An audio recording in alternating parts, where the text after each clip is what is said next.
Vamos a verlo. Un segundo, que empiece a grabar.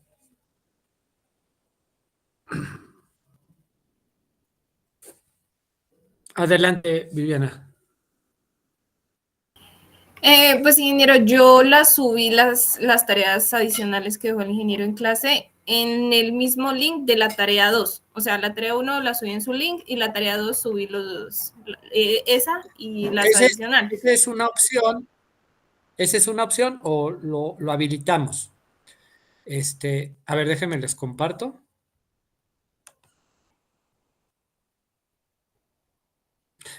Lo que yo ahorita les voy a mostrar del Classroom es diferente a lo que ustedes tienen, porque ustedes son alumnos.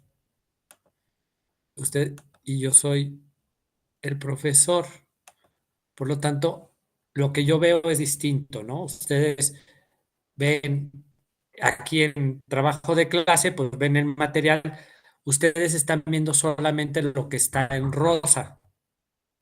Lo que está en rosa es lo que ustedes pueden ver, pueden habilitar, descargar, hacerlo, ¿no? Y por otro, creo que llegó alguien.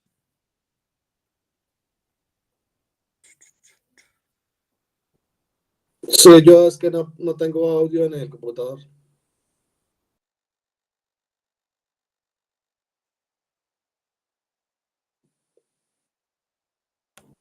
Que el audio lo manejo desde la tablet, ingeniero. Ok.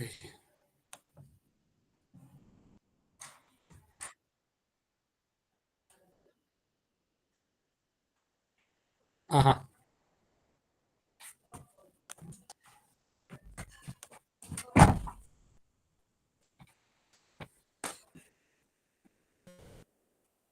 Pueden ver y editar en trabajo de clase. Los que están ahorita inscritos, o sea, bueno, ustedes están 2, 4, 5, ¿sí? Y aquí a ustedes les debió de haber, les aparece lo que tienen que entregar. Y bueno, yo veo aquí que, por ejemplo, a Alexander le falta la tarea 1, Darío ya lo tiene, Dayana ya lo tiene, Viviana ya lo tiene, Davy le faltan las 2. Ahora, hay una fecha que supuestamente es mañana, pero como les digo, no hay problema, ustedes lo pueden seguir subiendo posteriormente. Ahora, ustedes me comentan, lo voy a hacer ahora, que el profesor Aarón les dejó una tarea adicional o les ha dejado una tarea adicional. ¿Me pueden platicar de qué se trata? Tareas.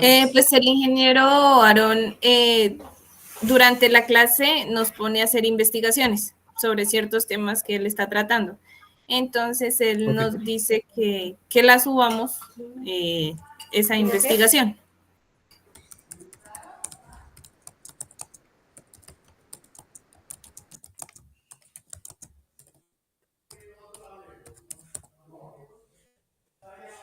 Le llamo tarea 3 y bueno, lo van a entregar, damos una fecha.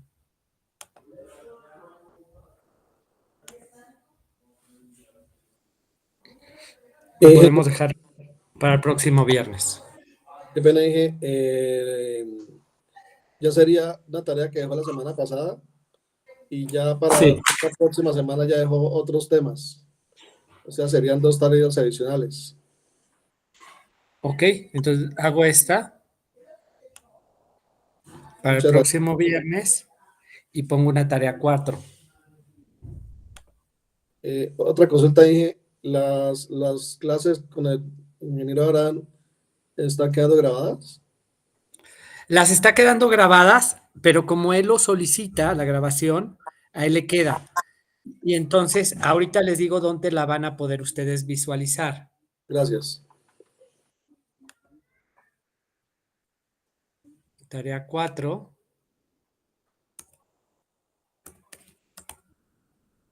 Tareas solicitadas por el doctor Aarón. Ingeniero, una pregunta. Dígame.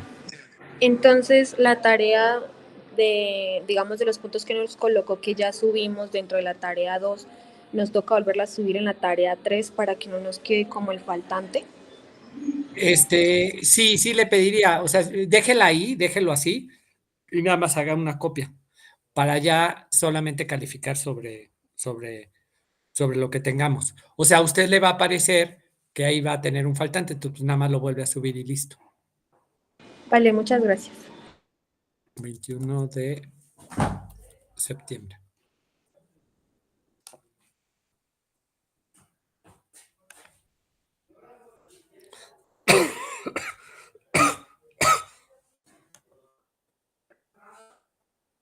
La dejamos para el próximo viernes, sábado.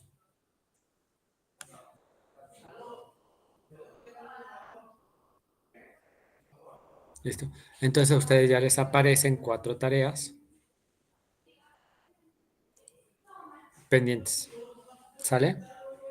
Ahora, ¿dónde lo ven ustedes aquí en tablón? Está todo lo que ocurre. Creo que no sé si subí o no, todavía no he subido. Aquí en tablón les va a aparecer un enlace, un vínculo a YouTube de la clase que subí. O sea, la subo a YouTube y les paso el enlace y aquí en el tablón ahí lo van a poder visualizar. Bueno, ¿alguna otra duda sobre esto? Para las clases prácticas, ¿hay algún elemento que nosotros requieren ustedes que nosotros consigamos con tiempo?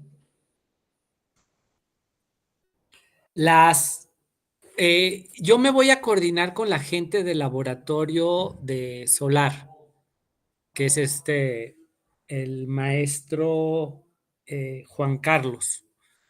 Y él tiene tanto para la parte térmica, tiene un pequeño calentador, tiene ahí sensores de temperatura, sensores de radiación, y yo quizás lleve algo de acá de México, y entonces ahí lo vamos a tener. Quizás en su momento yo les pediría unos cubos de hielo, una bolsa de cubos de hielo, una hielera y poco más. Eso es para las pruebas de solar térmica y para las pruebas de fotovoltaico. Ya tienen ahí algún trazador de curvas, un banco de resistencias y paneles fotovoltaicos. Entonces,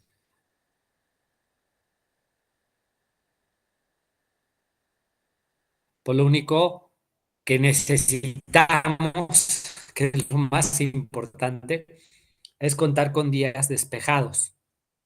Pero pues es algo que no depende de nosotros y vamos a tratar de hacerlo eso. Estaremos viendo el pronóstico del tiempo y ya les avisaré y ya veremos cómo acomodamos las clases, porque yo voy a estar, digamos, 2 sábados.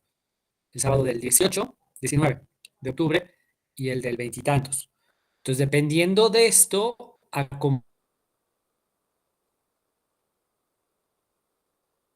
acomodaremos, pero ya ahora sí que veremos el pronóstico. ¿Cómo es el clima en Duitama para estas épocas?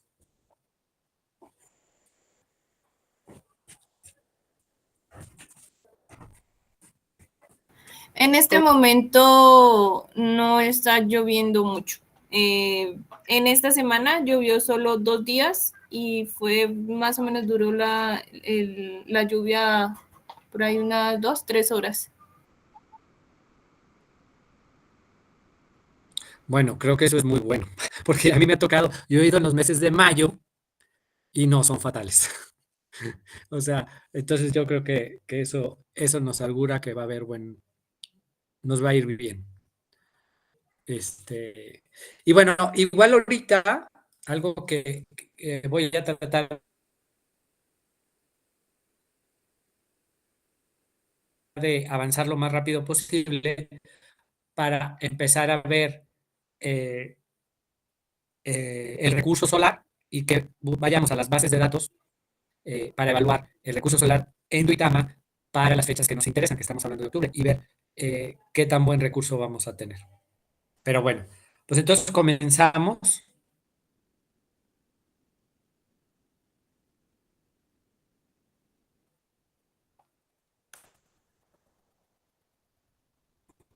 Una presentación. ¿Dudas sobre la forma de evaluar?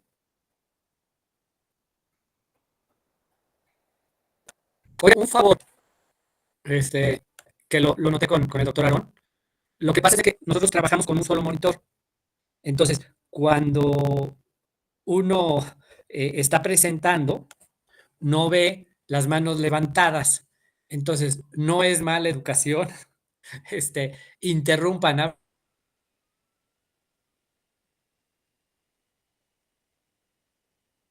abran su micrófono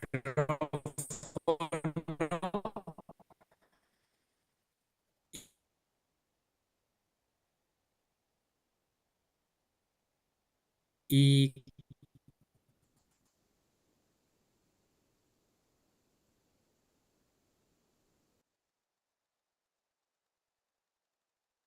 con la voz, interrúmpanoslo en el momento que sea oportuno, cuando ustedes tengan una duda. No hay ningún problema, porque no lo estamos viendo. Yo vi que alguien duró, creo que fue Darío, duró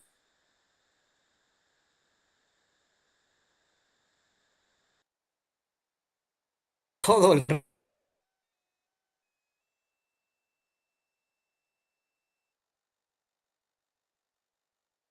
rato con la mano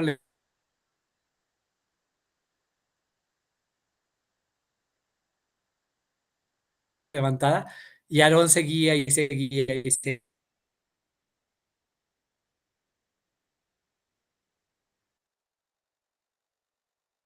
seguía, no se daba cuenta, porque su presentación no dejaba ver el Meet.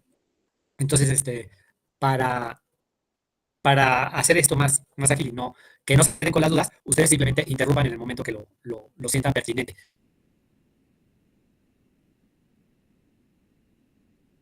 Con toda confianza. ¿Sale? Al menos por mi parte.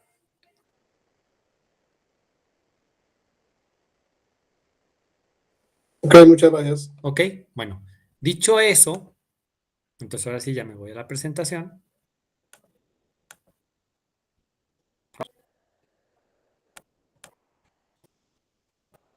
Ok.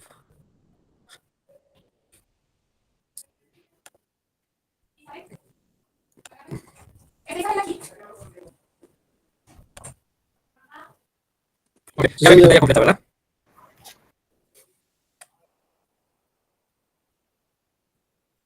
Ok. Bueno, el contenido vamos a ver problemática de la energía en el mundo, o sea, como una introducción, el recurso energético y demanda global, la energía solar y un recurso. ¿Perdón?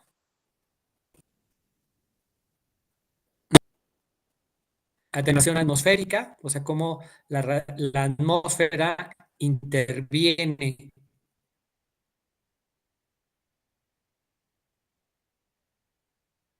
en la trayectoria de la radiación para entrar, y esto cómo repercute,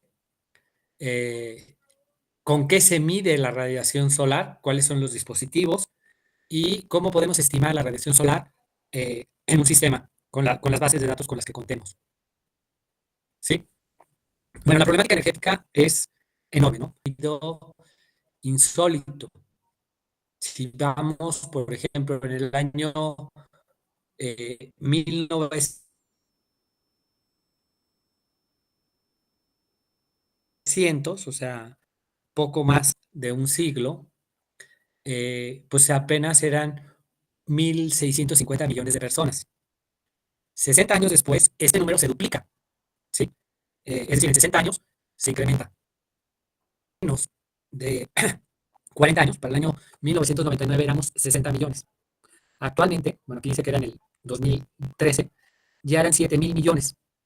¿Sí? Se estima que para el año 2030 seremos 8.000 millones de seres humanos en el planeta. Eh, y todos estos pues están demandando energía, ¿sí?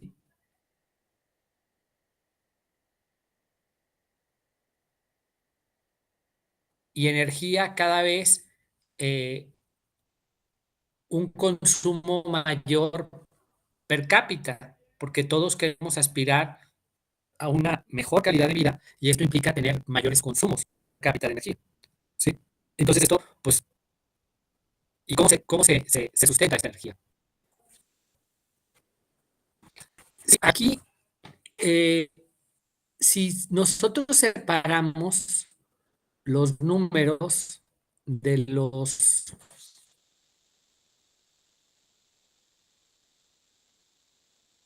este, de la población de la OSD, es decir, de los países desarrollados y de los no que se encuentran en la OSD, vemos que el crecimiento de los países desarrollados no ha sido tan exponencial como de los no desarrollados. Es decir, los países del...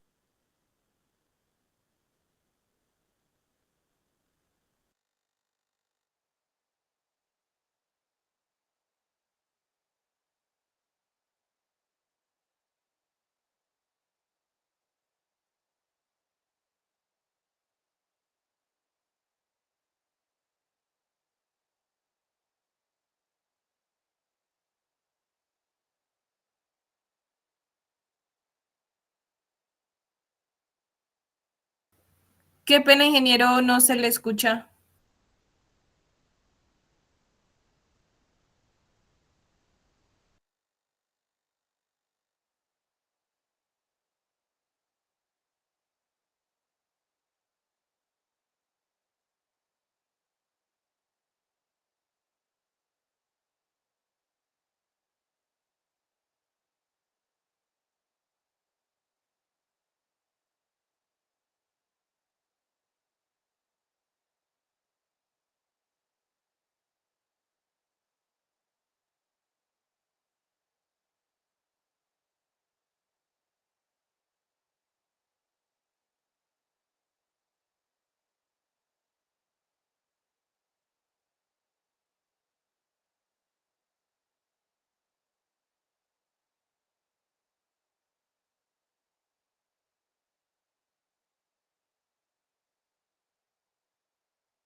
Hola, ahora sí se me Sí, escucha. señor. Sí, No se me escuchaba, ¿verdad? no, No, señor. señor. Ok, ahora sí. Bueno, qué bueno que me avisaron. Entonces, continúo.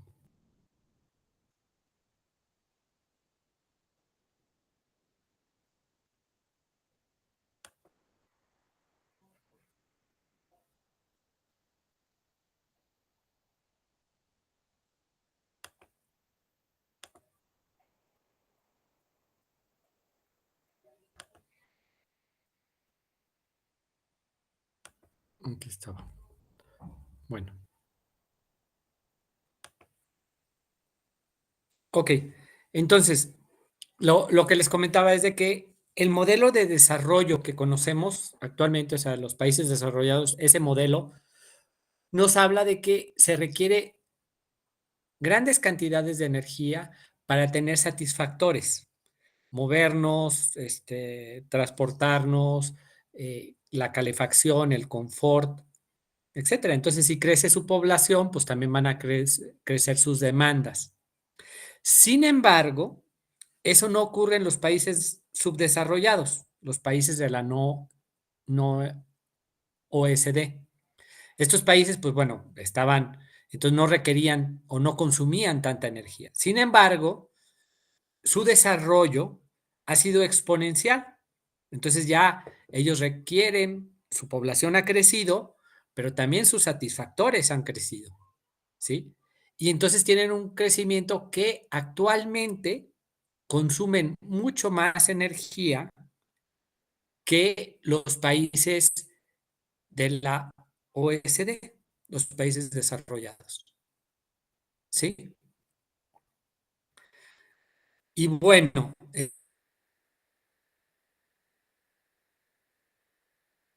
este,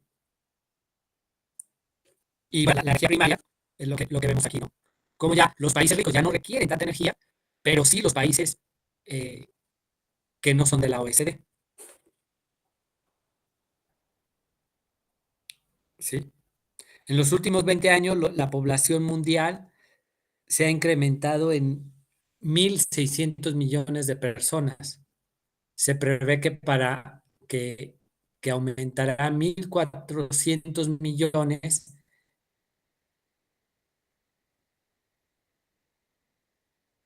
en tan solo 20 años. En 20 años, el ingreso real aumentó un 87% en promedio que las próximas 2 décadas. ¿Sí? Y la demanda de energía mundial está en continuo aumento, 5%. ¿Sí?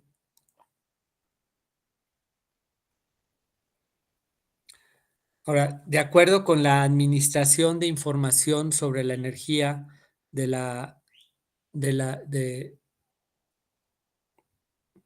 en su escenario de referencia, la demanda mundial de petróleo evaluada en 555 peptayoules al día para el 2011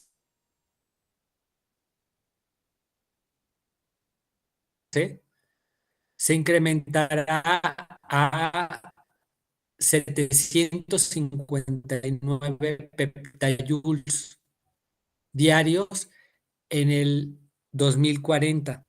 Esto es un incremento del 36% en este periodo, ¿no?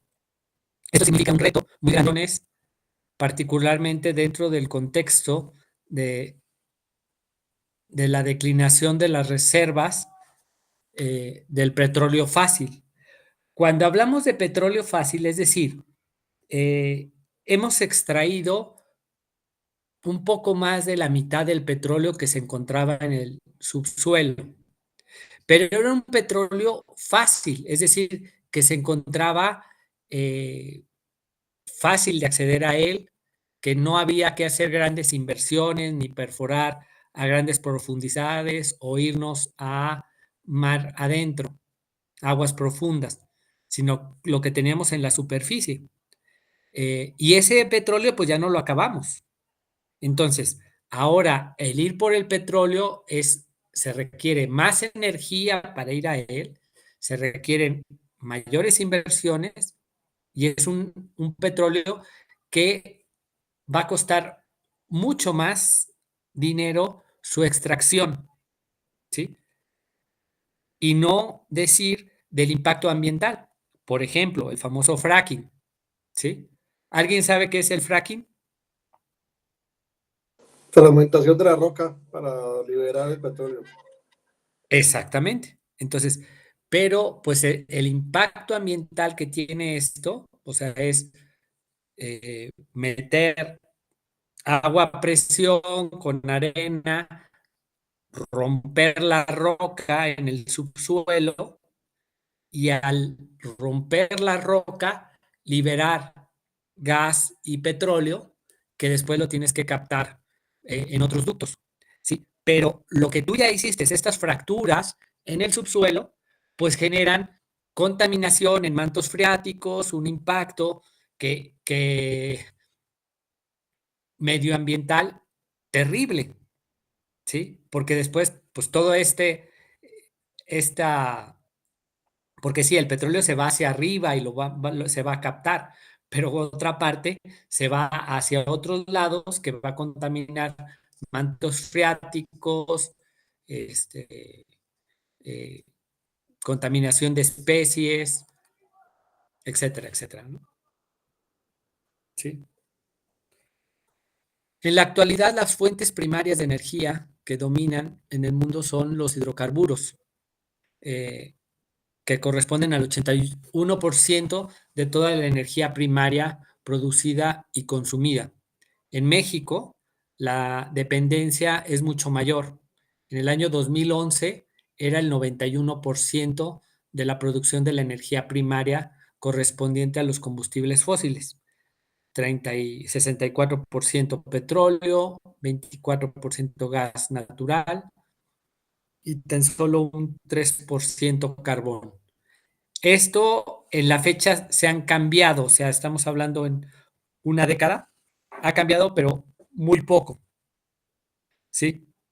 Y se han introducido algunas fuentes renovables como fotovoltaicos o eólico, pero la participación en el mix económico es un poco marginal. Este contexto de declinación de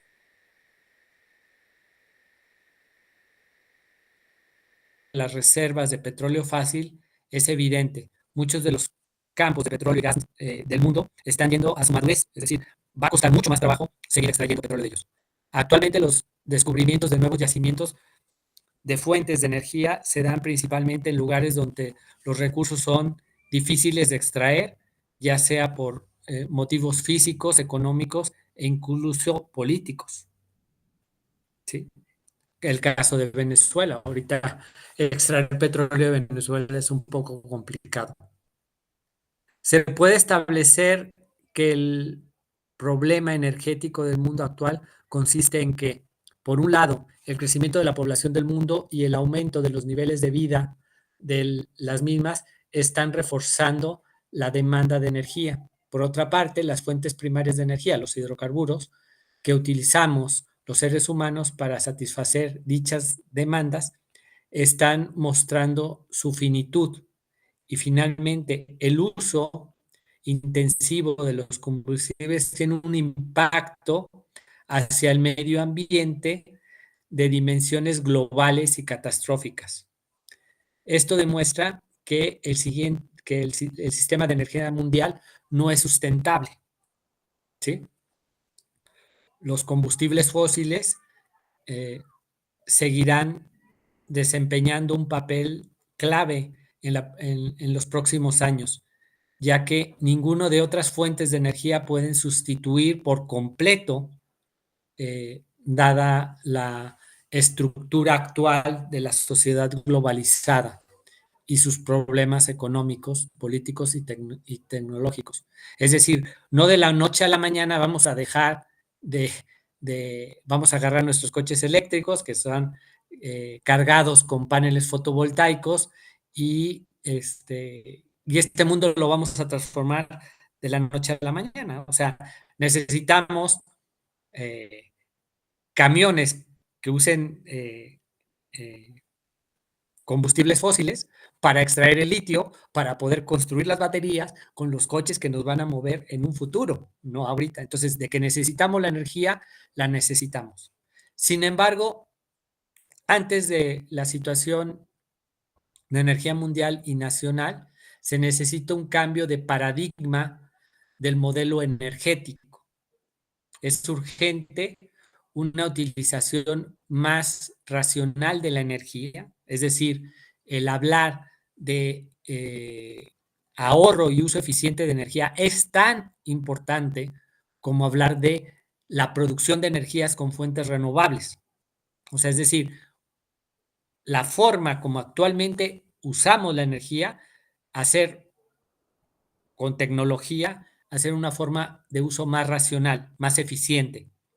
Desde el frigorífico que tenemos en casa, que trabaje de una manera más óptima, la forma como nos iluminamos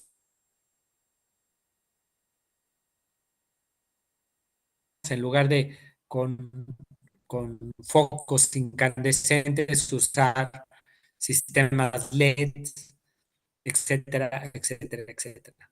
¿Sí? Todo contribuye.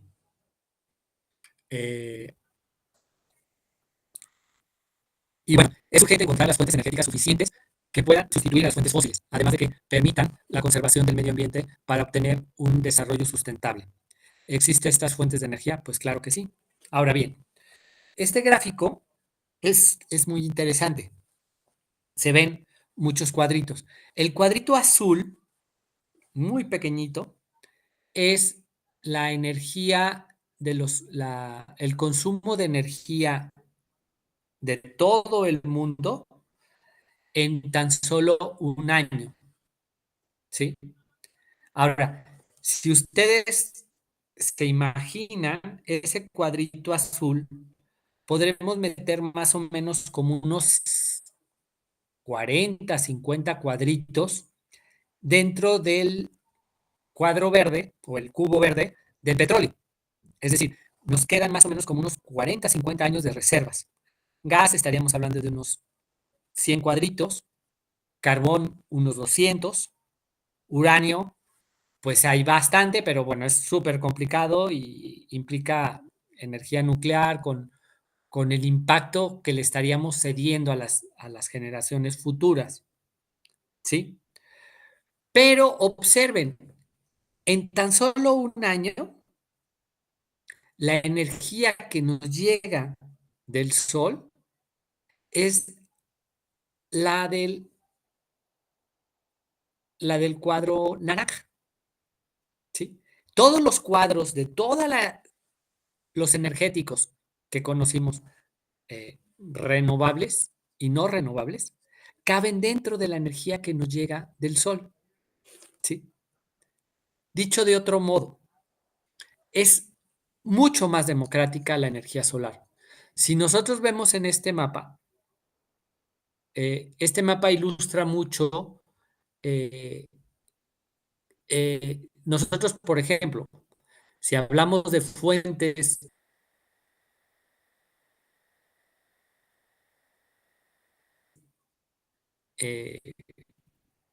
del petróleo, pues sabemos que son algunos los países que cuentan, ¿no? O sea, los Emiratos Árabes, Venezuela, Colombia, México, un poco, Estados Unidos tiene petróleo, Europa no tiene nada, China no tiene nada, India no tiene nada, Japón no tiene nada, y demandan. Entonces, lo que sucede es de que estos que tienen la energía, estos países, los países que la demandan, generan tensiones geopolíticas de intervenciones,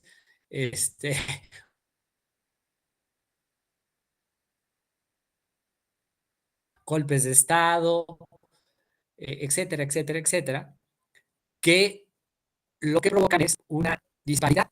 Sin embargo, si nosotros nos centramos dentro de la banda, donde se encuentra más del 70% de la población del mundo, vemos que el recurso solar es bastante democrático, a excepción de Colombia, porque Colombia llueve mucho, si se fijan, ahí hay como un manchón rosita, que no tenemos tanto recurso.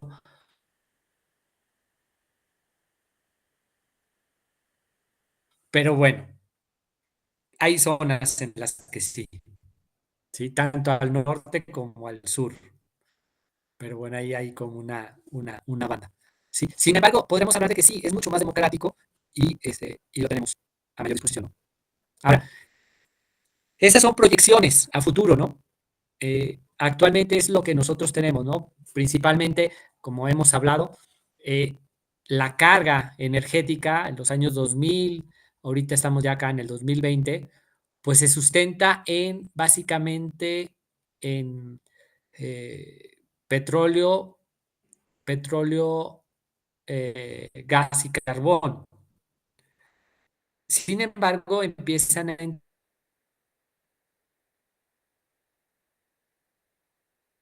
entrar emergentes como biomasa, eh, solar fotovoltaica, solar fototérmica y otras, ¿sí? Y empezamos a ver como una revolución, ¿sí? Donde se empieza a ver una transformación de un declive en las fuentes renovables. Y como pueden ver, la fotovoltaica pues juega un papel muy importante. O sea, empieza a haber un desarrollo, ha habido un abaratamiento que bueno, lo han estado hablando con el doctor Aarón, un abaratamiento en el precio del watt de las celdas, y eso pues hace que sea bastante atractivo, ¿sí? Y bueno, por ahí hay una entrada de solar térmica, pero solar térmica entra como calor de proceso, que es bastante importante. Tengo por ahí un par de proyectos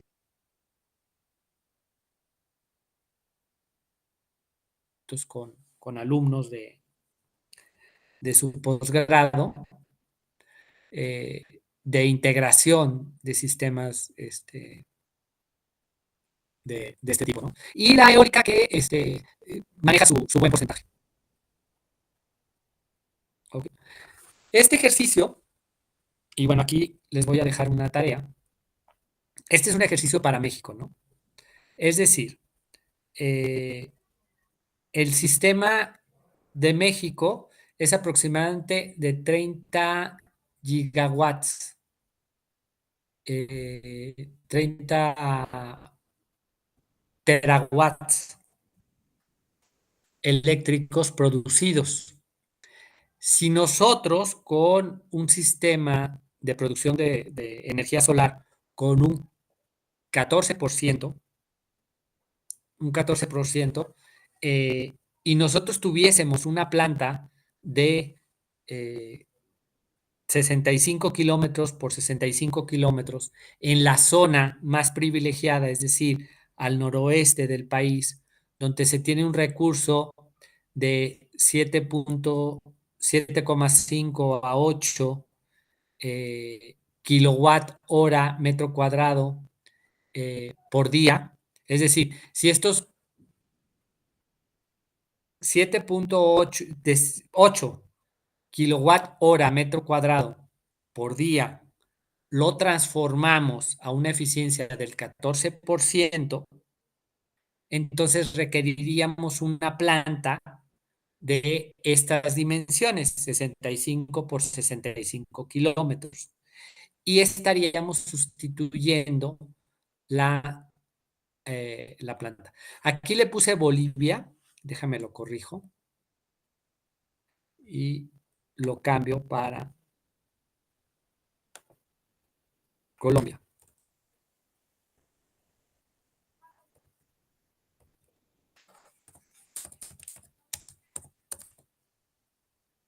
Es decir, actualmente la demanda, los datos del gráfico del recurso energético y demanda energética para Colombia en el 2022, en el 2020. Es decir, que ustedes investiguen cuánto es la demanda energética que se tiene. Y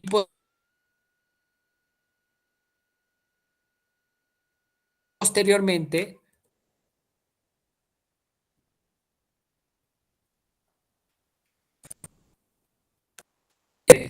dimensionar el cuadro con el área requerida para producir la potencia eléctrica instalada en Colombia en el 2020, usando tecnologías solares con un 10% de eficiencia de conversión solar eléctrico. Es decir, ya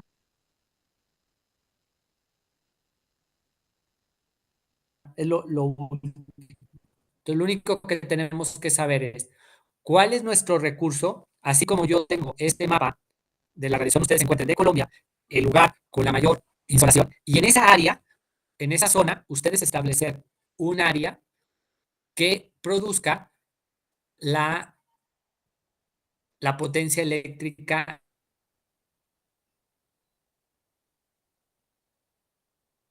instalada. ¿Sí?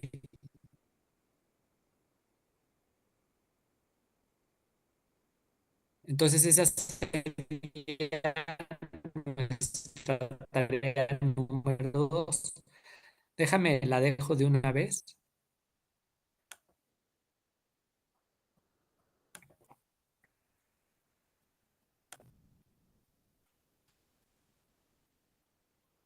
Déjame compartir.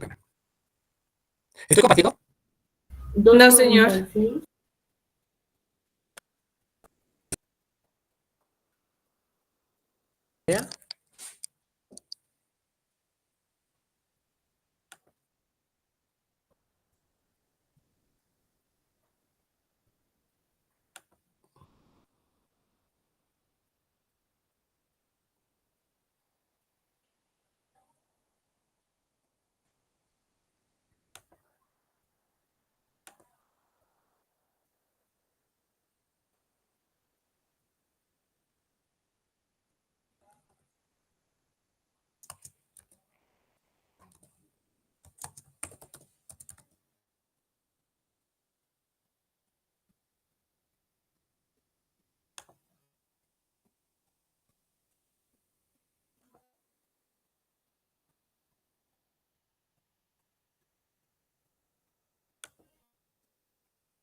Listo. Vuelvo a compartir.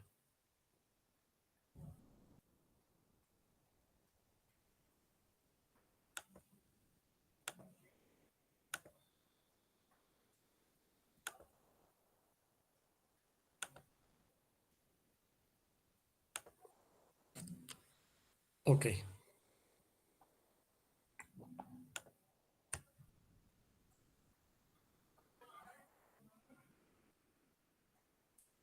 Ok, bueno. Ahora, hablamos de la radiación. Sí, sí, sí me están viendo. Señor. Bueno,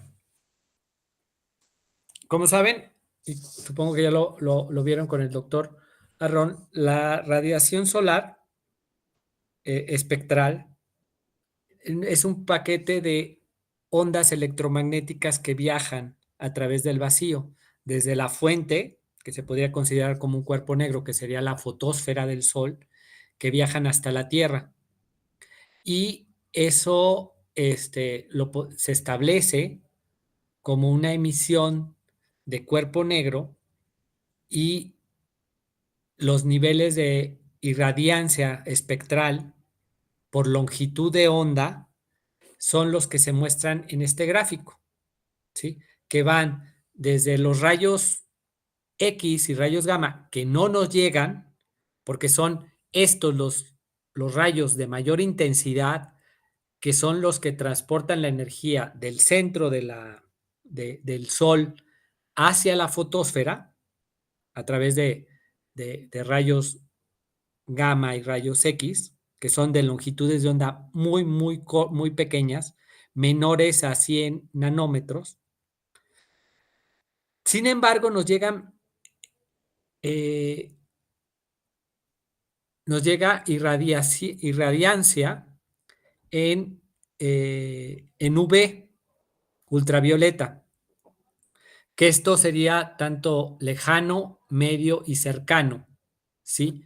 Y dependiendo de eso serían los niveles, ¿no? O sea, de lejano es menos del 0.5%, medio, que sería de 280 a 315, 1,4%, y cercano, que es el 7%. Esta es la energía que nos llega, pero nos llega afuera de la atmósfera, ¿sí? Y bueno, ya después viene la carga más fuerte de la energía, la principal, que nos llega en el visible, que son de los 380 nanómetros a los 720 nanómetros, ¿sí? Que representaría el 42%. Y ya posteriormente empieza el declive, ya de menor intensidad energética, sería el infrarrojo cercano, de 720 a 1500 nanómetros, el 36%, y luego de 1500 nanómetros a 5600 nanómetros sería el infrarrojo medio, y el lejano ya es muy poquito, que sería la cola de hasta acá. Ahora, todos los cuerpos emiten. Este sería la emisión de un cuerpo negro a 6000 grados Kelvin, ¿sí? Nosotros, en la Tierra, que se encuentra a 300 grados Kelvin, pues estaría emitiendo por acá, por el infrarrojo lejano, ¿sí? En el infrarrojo lejano estaría emitiendo. Pero bueno, ahorita vamos a ver. Y bueno, la irradiancia pues sería la integral de toda esta energía, ¿no? Sí.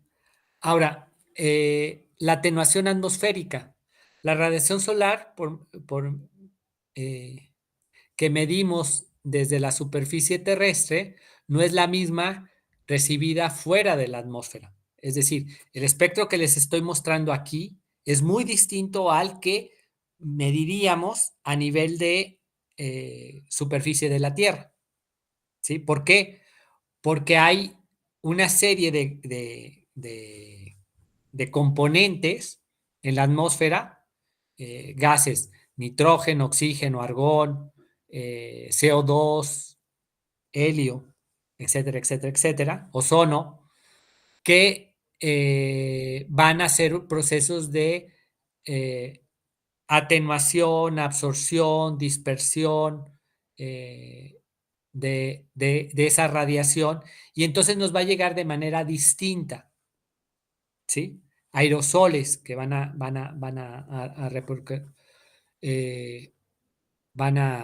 interactuar, ¿no? El vapor de agua y otros gases, ¿sí? Ahora, aquí tenemos tanto el espectro que ya les había mostrado, el extraterrestre, que es este rojo, ¿sí?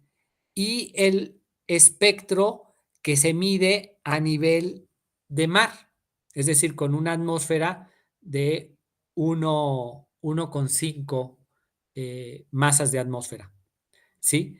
Y como podemos observar, por eso es tan importante la protección UV, lo primero que interactúa con la radiación es el ozono. Y el ozono atenúa significativamente el espectro, que bueno, aquí lo estoy, déjame pongo un apuntador, aquí. Tenemos una atenuación significativa tanto en el UV lejano y cercano, ¿sí? Una atenuación significativa. Posteriormente, otros componentes como el oxígeno o el vapor de agua tiene bandas de absorción muy particulares, ¿sí? En estos. Y por último, el último que absorbe, y es lo crítico, sería el CO2. Y si se fijan, la molécula del CO2 es una molécula que absorbe o tiene bandas de absorción en el infrarrojo lejano, que es ahí donde la Tierra o la superficie terrestre emite la radiación. Ese es el problema de que si tenemos una mayor concentración de CO2, es en estas bandas de absorción donde emite la Tierra es que absorbe esa energía y la atrapa, haciendo que el sistema incremente su temperatura, lo que le llamamos calentamiento global, ¿sí? Pero es por estos fenómenos, o sea, vemos claramente, el vapor de agua, pues no va a afectar. Si hay más agua o menos agua, pues va a afectar en bandas de absorción lejana. Pero aquí el problema no es tanto la energía que nos llega del sol, la energía que nos llega del sol sigue siendo la misma. La energía que entra al sistema sigue siendo la misma. El problema es la energía que deja de salir del sistema por las concentraciones de CO2 que absorbe en bandas por arriba de los 2700 nanómetros. ¿Sí? Ese es el problema del cambio climático, ¿sí? Que la molécula del CO2 absorbe hasta acá, que es donde emite el, el sol. ¿Dudas hasta aquí?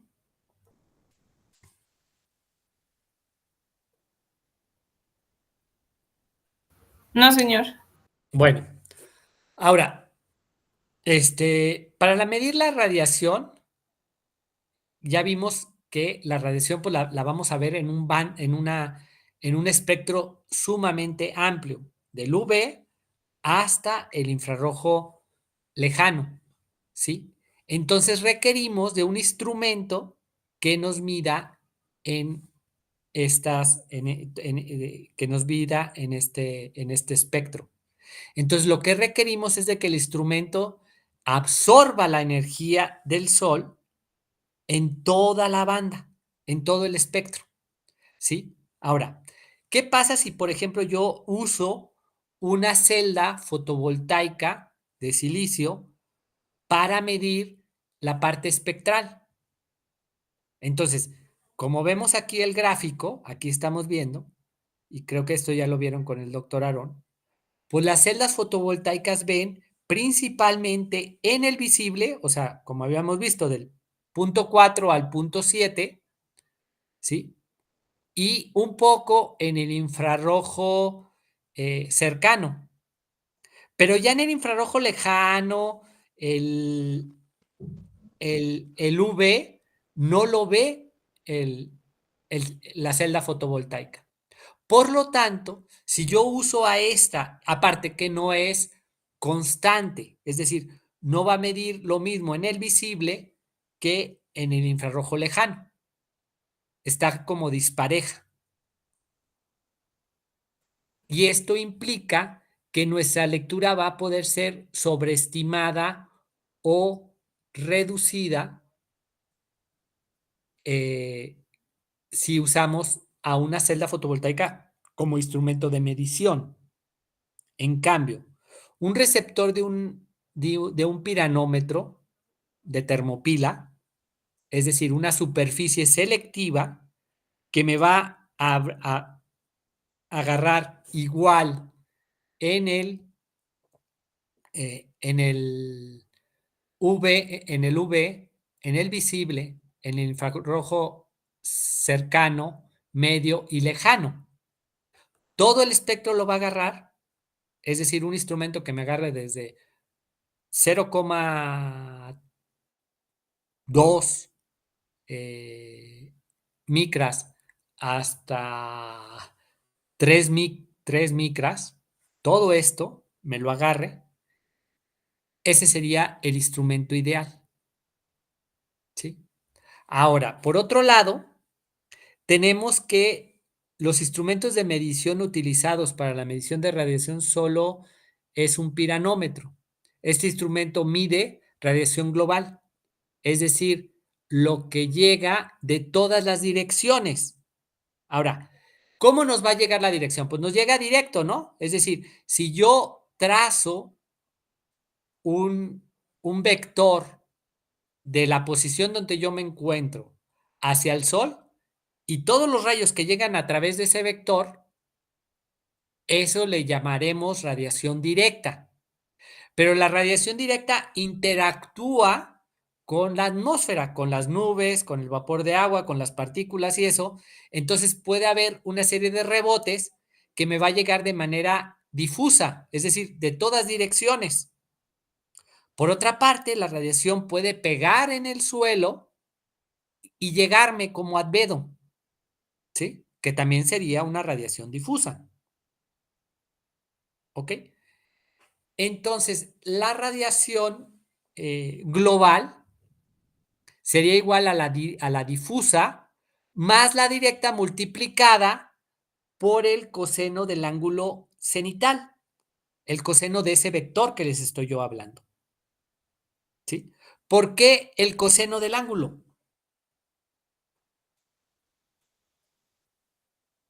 ¿Por qué tengo que emplear de esta radiación directa el coseno de este ángulo? Y voy a agarrar algo para rayar. ¿Alguien me lo puede platicar?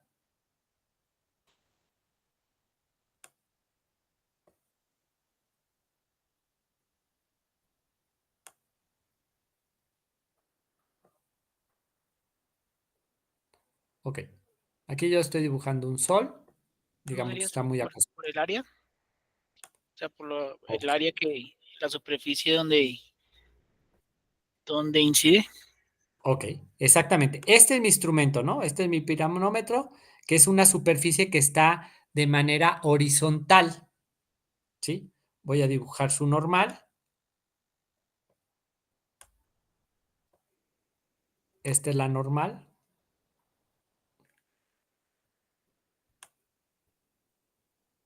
Una casita, ¿sí? Esa es la normal a esa superficie. Entonces, los rayos que me van a llegar aquí, pues tienen una inclinación. ¿Qué inclinación? Pues teta, el ángulo cenital.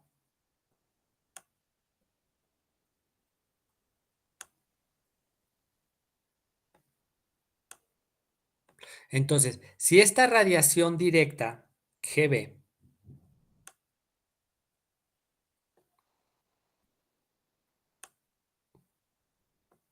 son 1000 vatios metro cuadrado,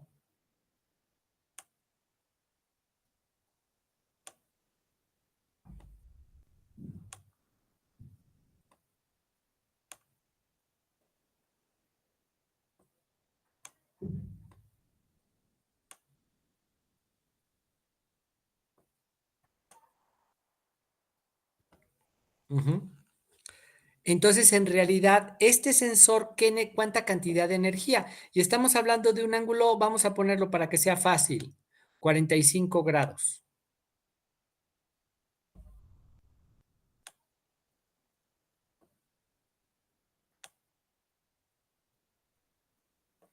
Entonces, en realidad, la energía que le va a llegar, o sea, estos 1000 watts metro cuadrado, ¿cuánto se va a reflejar en este instrumento, en esta área?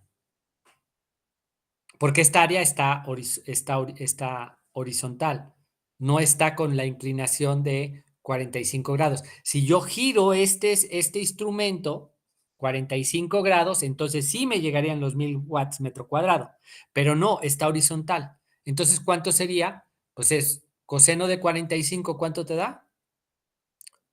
0,71, ¿no? Sí, aproximadamente. Sí, se aproxima. Entonces, en realidad, lo que tendríamos no serían 1000 vatios, serían 718 o algo así, vatios, metro cuadrado.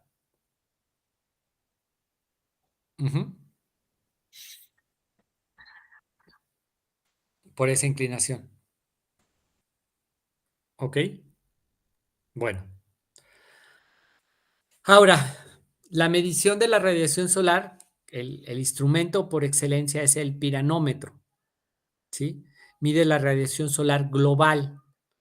Eh, es una batería de termopilas con excelentes curvas de respuesta en todas las frecuencias de espectro solar, ¿sí? Están cubiertos por una cubierta protectora,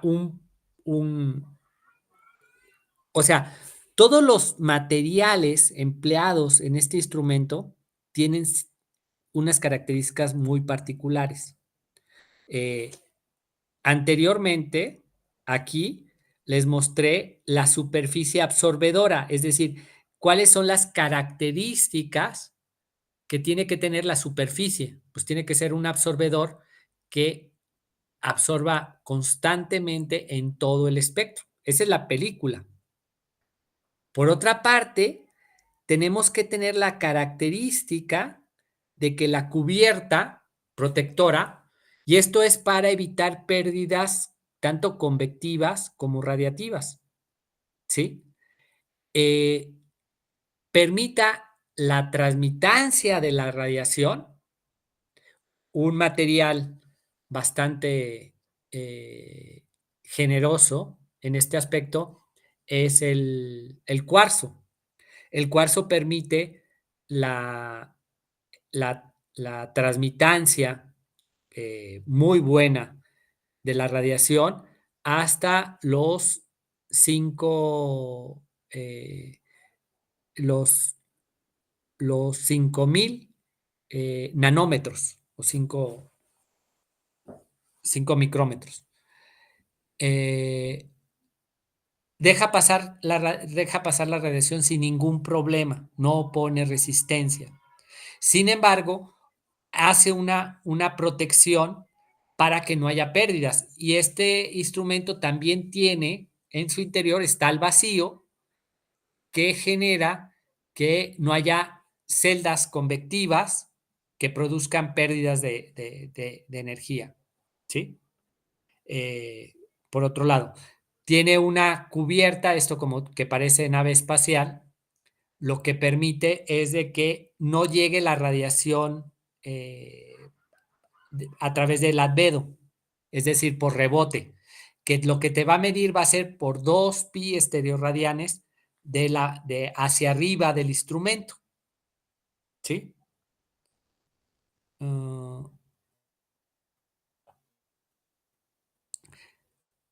Ahora, ¿qué es la famosa termopila? Ay. Uy, no lo encuentro para explicarle la termopila. Uy, déjame, me voy a Google.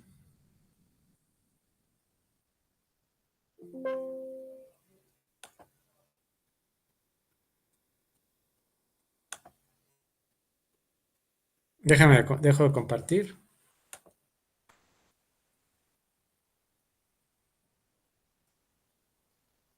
Dame un segundo, déjame buscar una termopila para enseñárselas.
Ok, están viendo mi pantalla, ¿va?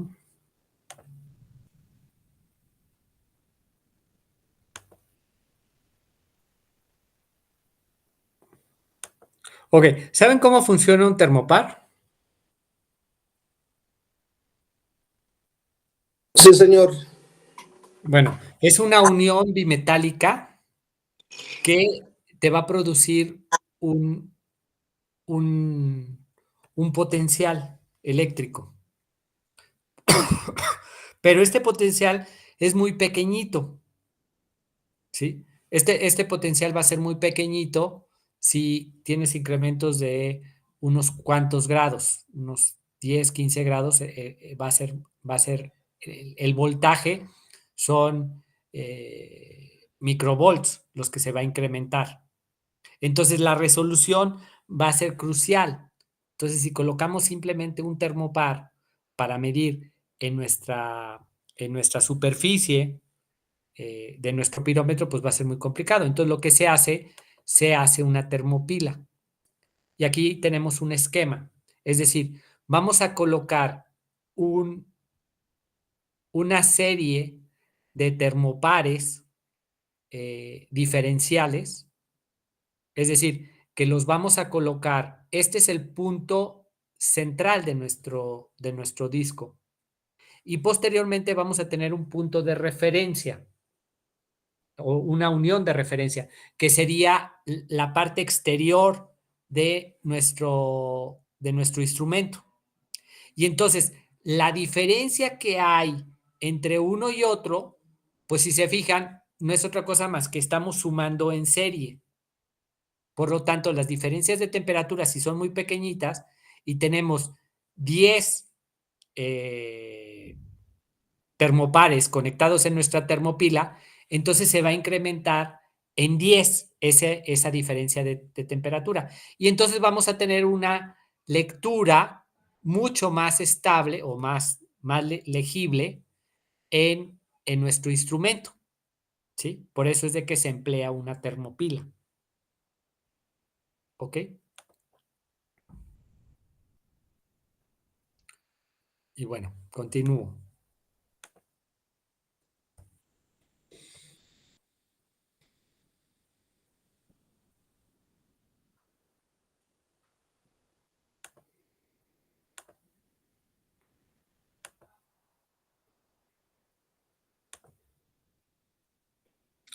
Ahora, eso era el piranómetro.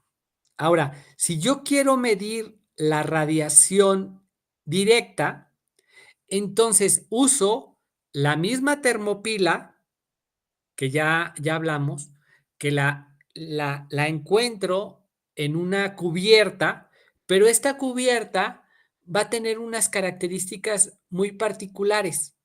Es decir, voy a generar un cono o un túnel que tenga diferentes trampas que permita que entre solamente la radiación que entra a través de una pequeña ventana que yo establezco, que puede ser de unos 5 grados o menos, ¿sí? Y esto pues es en un cilindro, digamos, el instrumento como tal, el piranómetro, aquí digamos que en la parte de abajo tenemos un piranómetro como tal, pero tenemos una cubierta que es todo este cilindro, con sus trampas, con su cubierta, pues se encuentra al vacío, etcétera, etcétera, ¿no? Igual.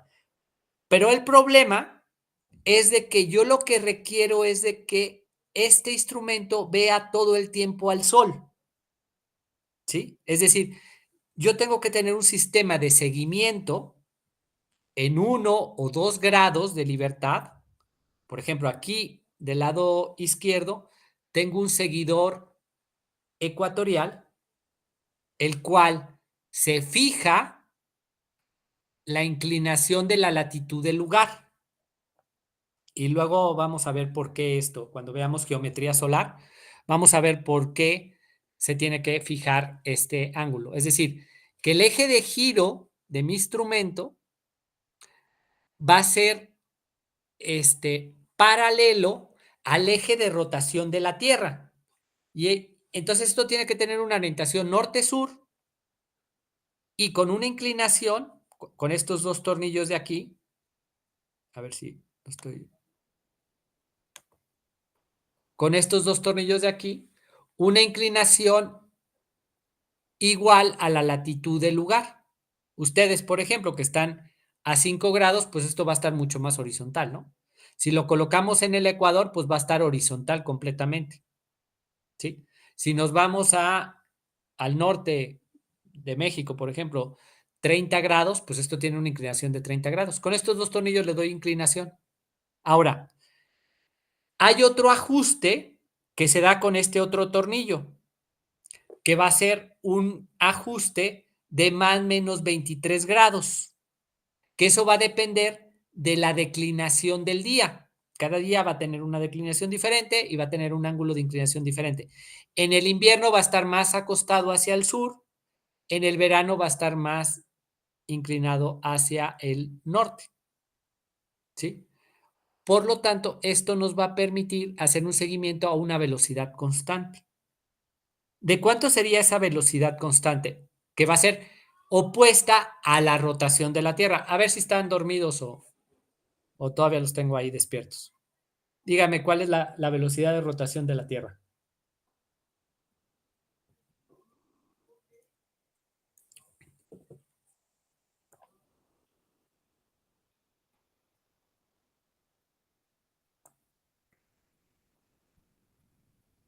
¿Ya se me durmieron?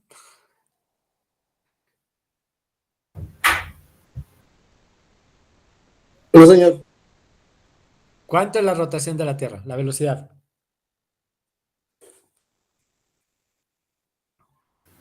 1.700 kilómetros por hora, medidos desde el Ecuador. No.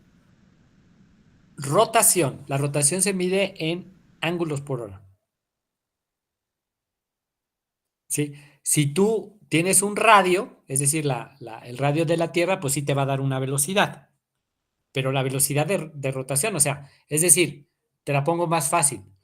¿En cuánto tiempo da una revolución la Tierra? Es decir, para que vuelvas, si tienes el Sol en el cenit, ¿cuánto tiempo tiene que pasar para que vuelva a estar el Sol en el cenit?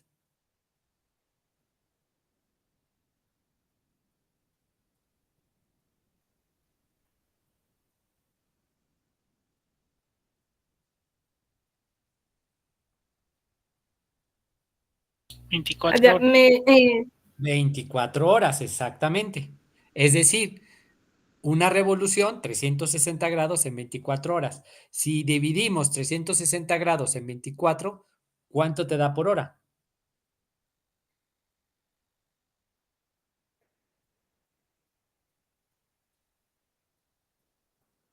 15 grados. 15 grados. Es decir, este instrumento que tengo aquí va a girar en sentido contrario de la rotación de la Tierra, es decir, de este a oeste, porque la Tierra gira de oeste a este, va a girar de este a oeste a una velocidad de 15 grados por hora, simplemente, así de simple.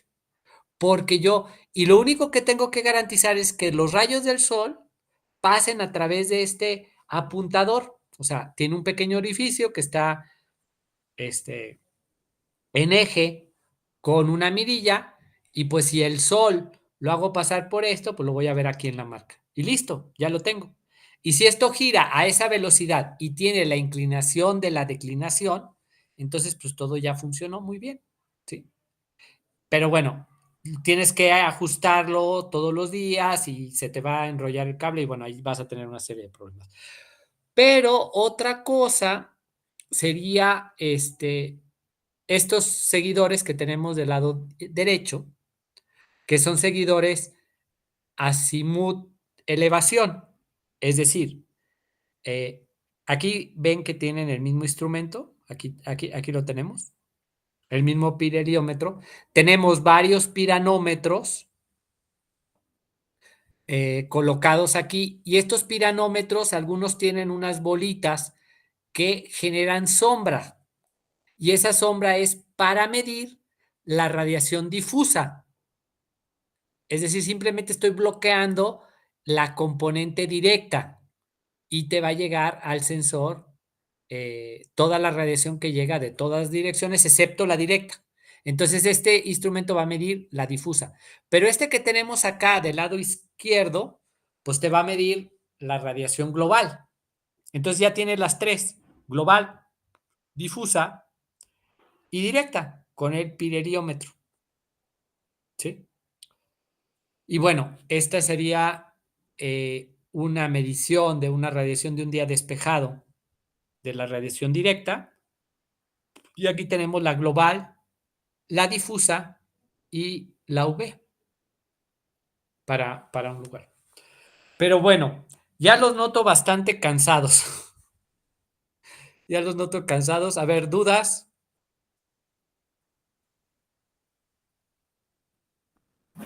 Una pregunta, ingeniero. ¿La radiación difusa con qué instrumento se mide?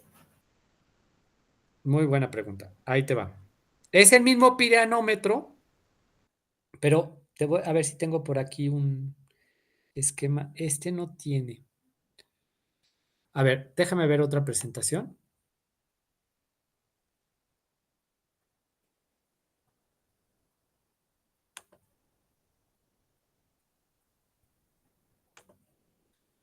A ver si en la otra presentación en el Classroom.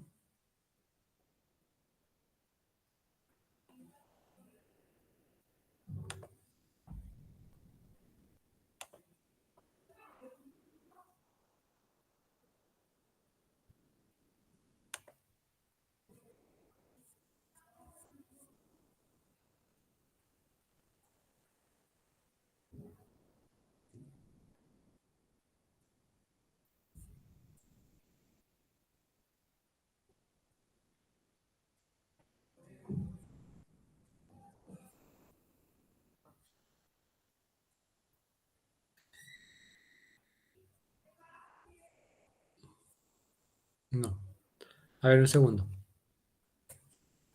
Déjame, dejo de compartir y te muestro otra, incluso se la subo.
Listo.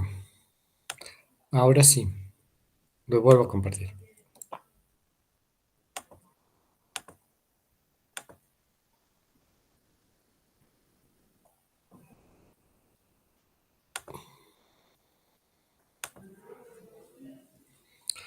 Mira, ¿ya me observan? Sí, Sí, señor. señor. Ok. Bueno, aquí tenemos la radiación global que estamos midiendo con, este es mi piranómetro, el mismo instrumento, ¿sí? Que te va a llegar tanto la radiación difusa, que son todas estas líneas naranjas pequeñitas, y la directa, que sería esta con su componente. Y la obtenemos así, o sea, al final me va a medir, o lo que mide es la difusa más la directa multiplicada por el coseno del ángulo cenit, que ya habíamos visto. Ahora, ¿cuál es el truco?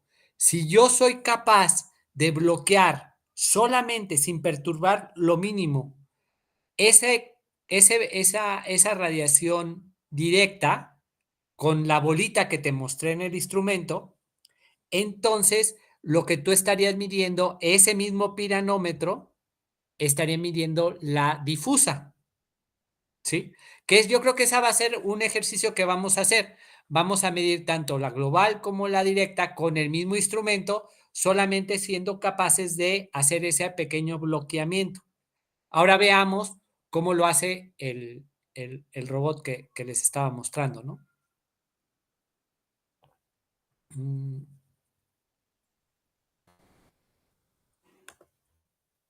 Ok. Esta esfera negra, si lo logras ver, ¿verdad? Esta esfera negra está bloqueando y está haciendo sombra, pero solamente de los rayos del sol que vienen arriba, porque el pirheliómetro te está apuntando dónde está el sol. El sol lo tienes ahorita en este momento acá arriba de la fotografía, ¿sí? Y genera sombra solamente el instrumento. Entonces, toda la radiación que viene de los alrededores lo sensa, excepto esa. ¿Sí? Ese es el truco para medirla a esto. Ahora, ¿cómo se puede hacer? Pues se puede hacer con una banda sombreadora, es decir, algo fijo que el paso del sol a través de la declinación te va a generar ese bloqueamiento. Sin embargo, estas bandas también están quitando parte de la difusa, entonces perturban, entonces tienes que hacer ahí una pequeña compensación por el uso de bandas. Por eso son mejores estos instrumentos de tipo robots que mueven tanto en azimut como en elevación. ¿Sí? ¿Dudas Sí, hasta señor, aquí? gracias. Pues bueno, voy a dejarles. ¿Me están viendo, va?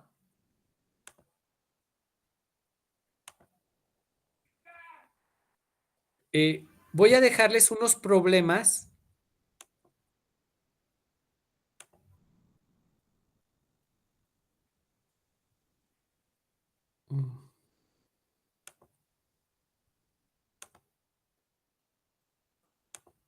Y les explico un poco cómo funciona el curso. Voy a dejarlo les doy un par de semanas.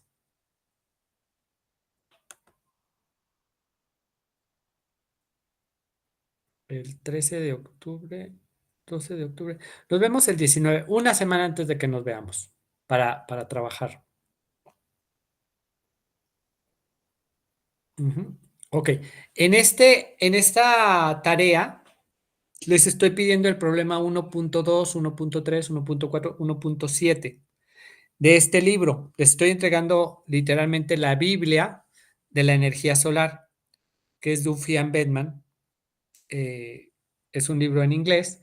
Y bueno, ahí vienen los problemas, se van a los problemas, creo que está en la parte trasera. Buscan los problemas, se van a esos 2, 4, 6 problemas y los van resolviendo.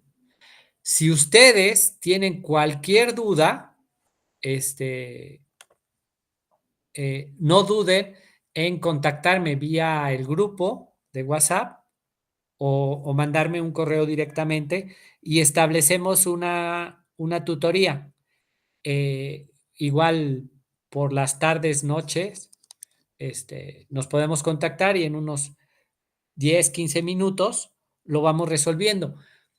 Es muy poco el tiempo que tenemos de clase y la verdad hay mucho que trabajar y hay mucho que aprender y se aprende arrastrando lápiz y una forma de eso es pues con estas tareas. Entonces, no se sientan solos, tienen tiempo suficiente, váyanlo resolviendo y cualquier duda que tengan, no duden en contactarme. ¿Sale? Sí, señor, gracias. ¿Sí? Bueno, pues hasta aquí. Ay, dejo de compartir y prendo mi cámara. Pues entonces yo creo que nos veríamos hasta hasta el 19. Y si me contactan antes, pues perfecto. ¿Sale? Listo, sí, señor. ¿Dudas? ¿Alguien más?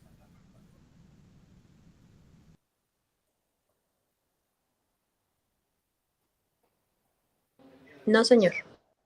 Perfecto. Pues descansen, que fue un fin de semana bastante pesado.